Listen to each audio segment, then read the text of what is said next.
mwakoze.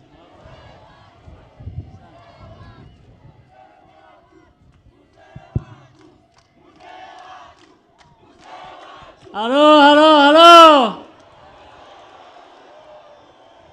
Abarusizi n'Abanyamasheke muraho. Banyigishije kuvuga ngo mwazukire. Enyanya, enyanya.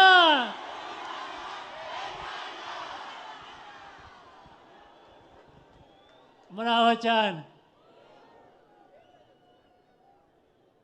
Mumeze neza. Ndabona ariko musa. Nishimye cyane rero kuza hano uyu munsi kuba ndi kumwe namwe ngo tuganire, ngo twibukiranye, ndetse twari dukumburanye.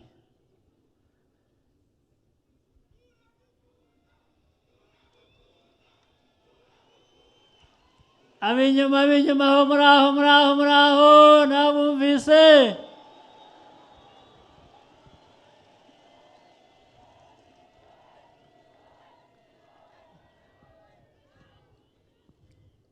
Ndashimira rero mwese mwaje hano uko mungana. Ndashimira abayobozi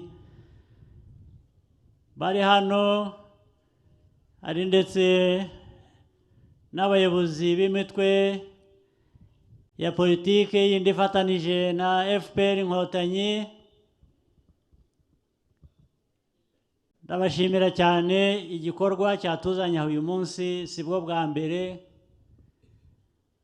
ariko uko imyaka ihita icyo gikorwa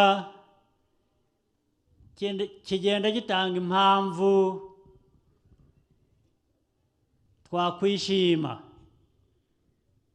twakwishimira aho tugeze, twibuka n'aho tuvuye nk'uko byari bimaze kuvugwa mu kanya.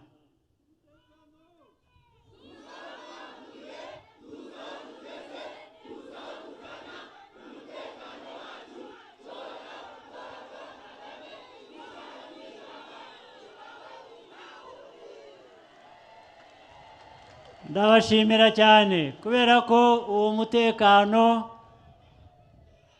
muwugiramo uruhare runini, uri mu maboko yanyu, uri mu maboko yacu twese dufatanije.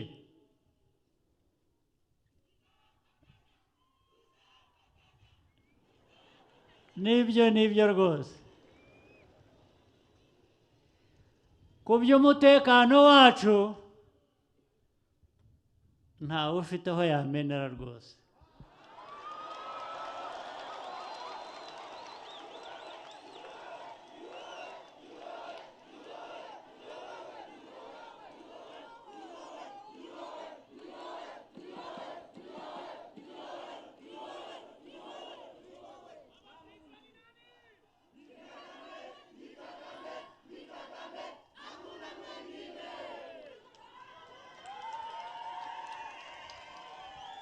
Abyifuza guhungabanya umutekano nabo barabizi ko ntaho bamenera.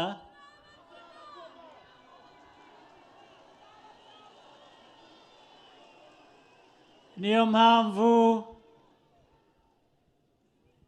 icyo basigarana ni uko twifurize nabi gusa. Aha. Muzabarokore, muzabatize, bajye mu nzira bakwiye kuba bajyamo. Ariko rero ibyavuzwe turabyishimira kandi mwese mwabigizemo uruhare. FPR ibyo yakoranye namwe muri Inkotanyi koko.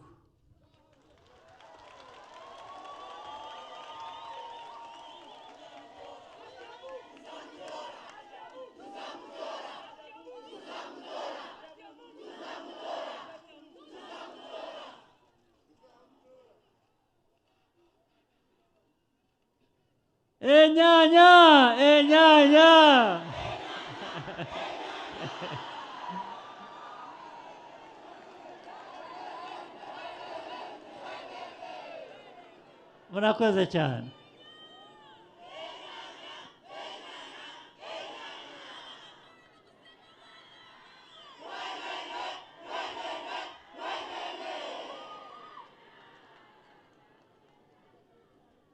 Ndaza kwiga urwo rurimi mu minsi mike.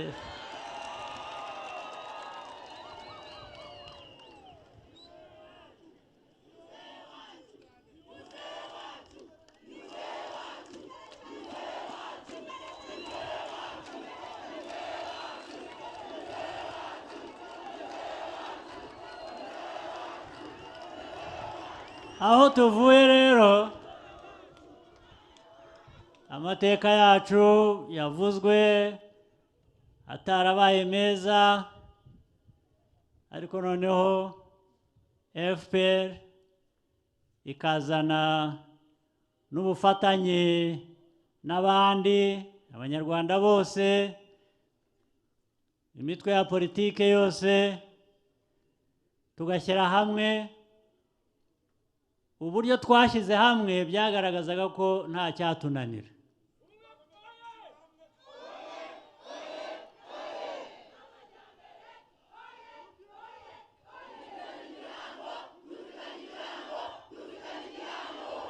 Nibyo rwose. Aho tuvuye rero ni kure, hari byinshi bimaze kugerwaho, ariko aho tujya naho ni kure, hari byinshi birenze twifuza kugeraho. Tuzabigeraho rwose, nta gushidikanya.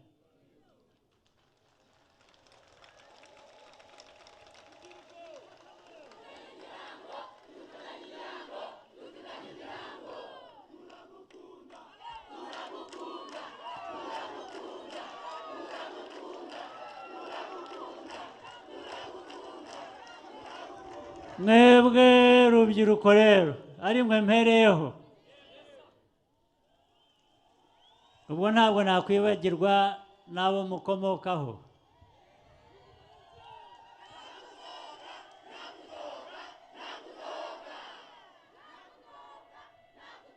Mwebwe rubyiruko rero, bana bacu, mujye musubiza amaso inyuma gato, mumenye ngo aho u Rwanda ruvuye n'aho rugeze ubu,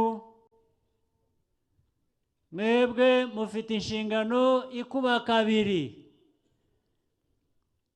yo kugira ngo mukomeze mwubakire aho ku bimaze kugerwaho, mwihute, ariko noneho munabirinde icyabisenya.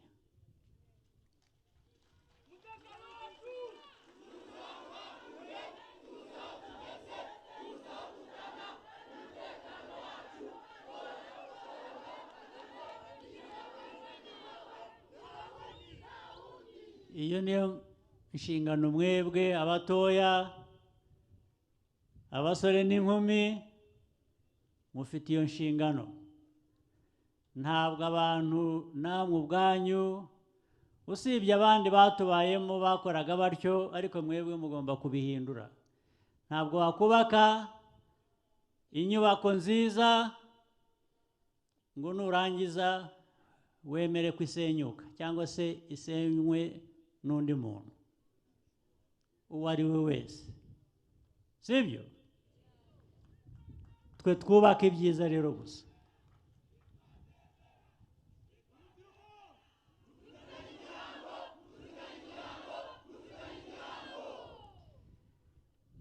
Twubaka ubumwe, twubaka amajyambere,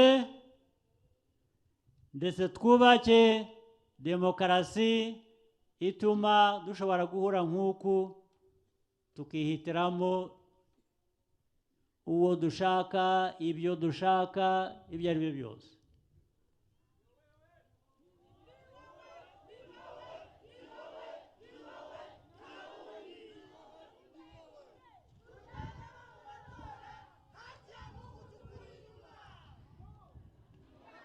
ibi rero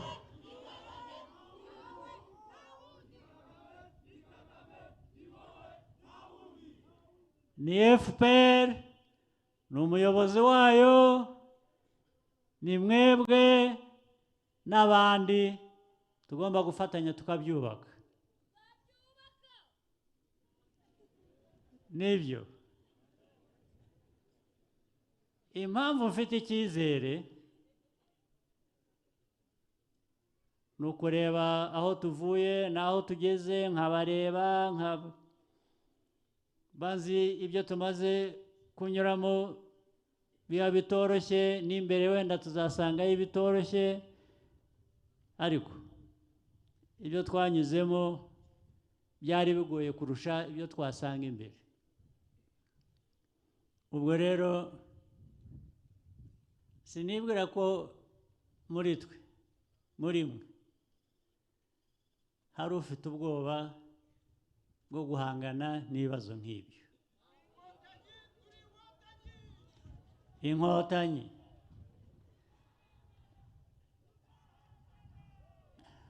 hanyuma rero muri uko guhitamo,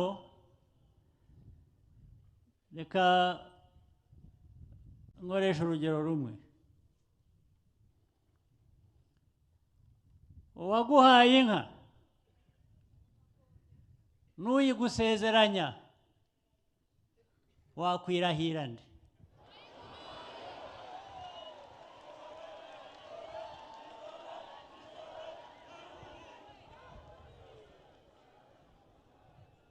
Ntawirahira uwamusezerana inka. Uwagusezeranya inka ntabwo mwirahira, wirahira uwayiguhaye. Uwakugabiye niwe wirahira.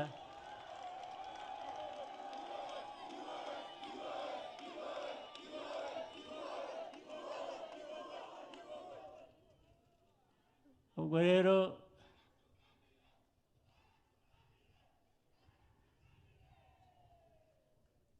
FPR yagabiye Abanyarwanda, n'Abanyarwanda bazayitura. Sibyo? Haki ya Mungu, haki ya Mungu.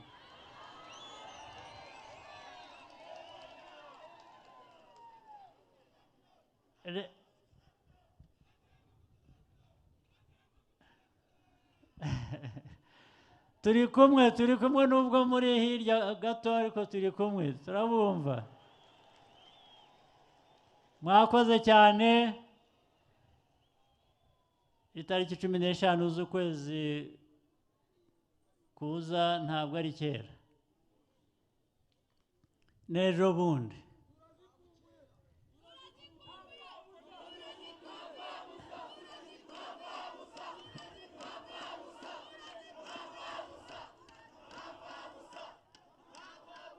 Ubwo rero icyo gikorwa tuzacyuzuze neza, hanyuma twe ari aba Rusizi, ari Abanyamasheke, ari u Rwanda rwose, twikomereza amajyambere.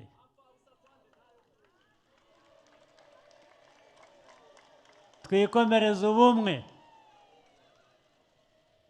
dukomeze umutekano, hanyuma abanzi baganye.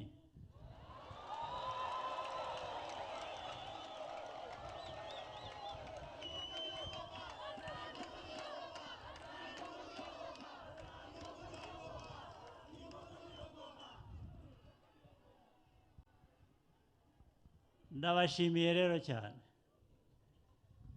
Ntitwaherukanaga, ndetse ndabasezeranya ko ibyari bitarakorwa twari dufite mu bitekerezo gukora tuzabikora, hanyuma nzagaruka hano twishime, dukomeze twubakira aho ngaho.